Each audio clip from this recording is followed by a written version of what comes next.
প্রবীণ অভিনেতা বিপ্লব চট্টোপাধ্যায়কে যে ইদানিং পর্দায় খুব বেশি দেখা যায় তেমন নয়। তবে বেশ কয়েকদিন পরে শুটিং ফ্রেমে ফিরছেন অভিনেতা। তার শারীরিক অবস্থা যদিও খুব একটা ভালো নয়, তবে অবকাশন শুনলেই বার্ধক্য। যেখানে পায়ের ব্যথা, অসুস্থতা সব যেন ছুমন্ত্র হয়ে যায় অভিনেতার।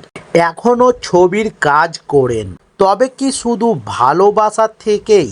তবে অগ্নিদেব চট্টোপাধ্যায়ের সঙ্গে বহু বছরের সম্পর্ক বিপ্লবের।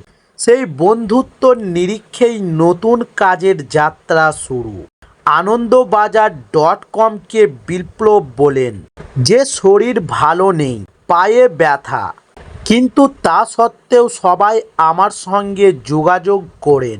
অগ্নিদেবের পরিবারের সঙ্গেও বহু বছরের সম্পর্ক। আসলে কারো সঙ্গে তো আমার খারাপ সম্পর্ক নয়, তবে শুধু ভালোবাসার জন্য নয়, অর্থের জন্যও শুটিং ফ্রেমে ফেরার তাড়না অনুভব করছেন বিপ্লব। বহু বছরের অভিনয় জীবন তার, কিন্তু তার মতে এত বছরে এত রোজগার করেননি যে এখন কাজ না করলেও দিন কেটে যাবে।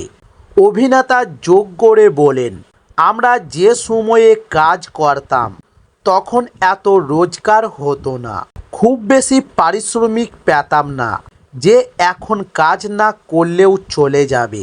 আর তাছাড়া আমি তো নেতাদের মতো চুরি করিনি, তাই অর্থের জন্য আমাকে কাজ করতে হয়, অন্তত নিজের জন্য তো দরকারই।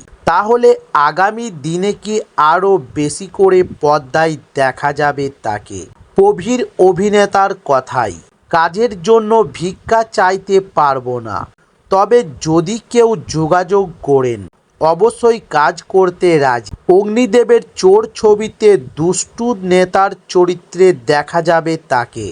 সর্বশেষ জানিয়ে রাখি, এই ধরনের নায়ক নায়িকাদের আরও নিত্য নতুন ভিডিও পেতে হলে আমাদের চ্যানেল নতুন হলে চ্যানেলটি সাবস্ক্রাইব করে সঙ্গে থাকুন।